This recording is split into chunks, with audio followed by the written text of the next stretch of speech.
we're going to see a really big split in the Conservative Party after the election between the members who, after the election, I think will be more right-wing than ever, and the Parliamentary Party, which I think, looking at the people who have been chosen for winnable or seats that are still winnable for the Conservatives, there are fewer and fewer as the polls get worse for the party. And looking at the fact that all of those people who won seats on the Boris Johnson landslide of 2019 are likely to lose those seats, and they tended to be on the right, very pro-Brexit. I think the Parliamentary Conservative Party is going to be more to the centre, and the grassroots more to the right, and there's going to be a big divide there, and that's going to be real turmoil.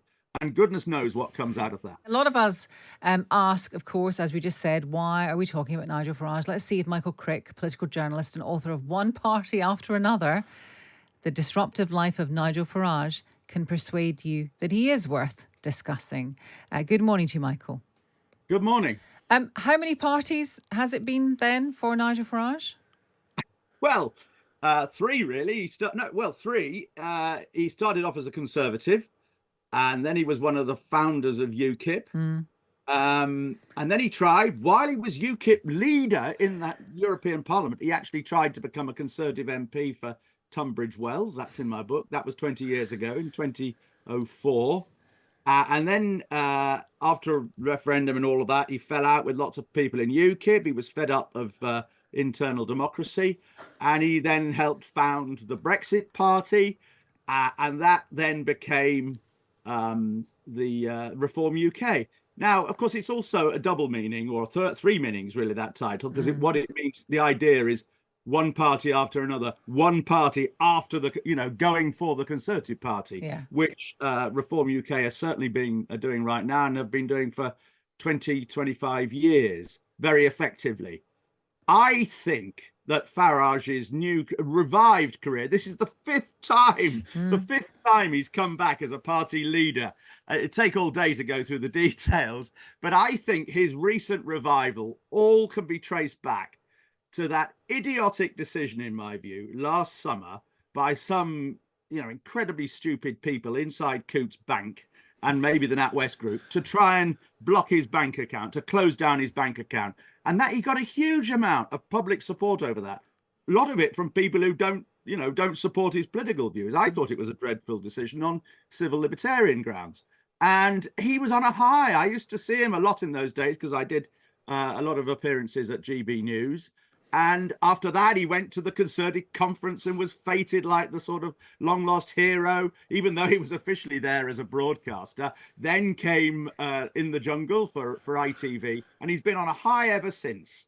And that's why I think he's gone back. That's very interesting. I mean, I'm sure there's lots of things at play here. Is one of them that it still irks him that, he may have caused Brexit, he may have done X, he may have done Y, but he's never succeeded. He's never succeeded in standing as an MP. That's right. I mean, he was elected to the European Parliament, 5 or 6 times for UKIP and the Brexit Party. And he's gone down in history, it should be said, as the only party leader to win 2 different national elections for different parties. So he led UKIP to success in the 2014 European elections. They came top in this country.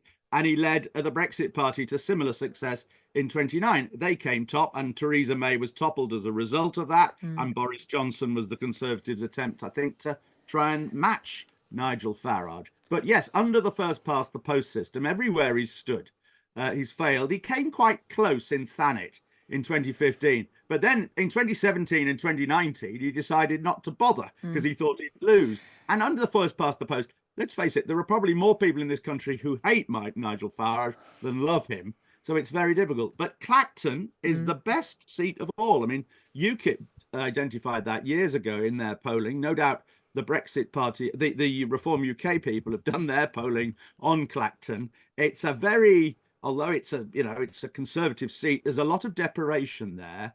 And it's a sort of tucked away in Essex kind of place where Brexit views are very strong.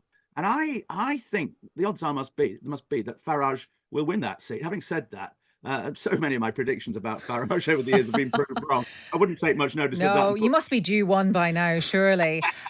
Michael, just a couple of other thoughts quickly. You say that that the Coutts decision and that story perhaps put the wind in his sails and made him think Yes. he would have another comeback. However, he did say, didn't he, last week that this wasn't going to happen and that he was going to go to America, blah blah blah, and everything changed within a week. And I know he's given his reasons, but why do you think he changed his mind within a week? Because of the high of, I mean, he loves the limelight. He loves the euphoria of the adulation. I mean, most of us would love such adulation, wouldn't we? Let's be honest. But I mean, not a lot of politicians don't actually like interactions with the voters and having to. And Farage actually enjoys. He enjoys. Arguing with voters on the street in a way that other politicians often don't. And I think a week of campaigning, and also the thought that people would have forever say, but if you'd stood, it would have made a big, big difference to the Reform result. Now, I don't think the Reform Party are going to win any more seats than Clacton, but they're going to take away millions of votes from Conservatives, a few from Labour, but they'll also take away, there'll be a lot of Conservative supporters, party members, party officials even, maybe even a lot of Conservative MPs voting secretly supporting Farage's party, particularly now because there's a huge amount of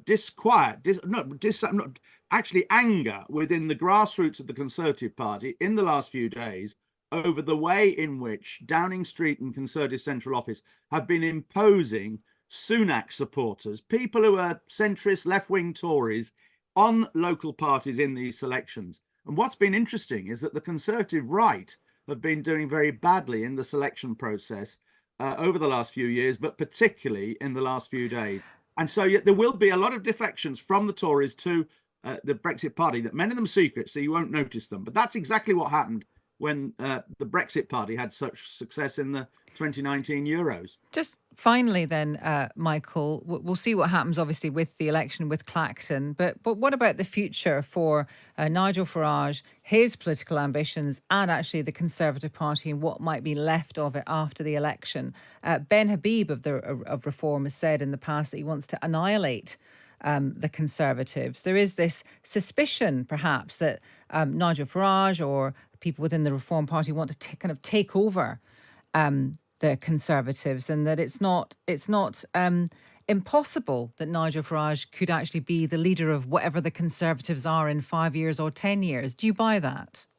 I do. I mean, that's a prediction I've also made recently, which, obviously wasn't going to happen straight away. But I think Farage, at heart, I think Farage regards himself as a Conservative in the widest sense. He just thinks that the Conservative Party under Sunak and in the past under people like Cameron and May wasn't right-wing enough, wasn't committed enough to leaving the European Union or to dealing with immigration and things like that. And if there could be some form of reverse takeover, then that would be right up his street.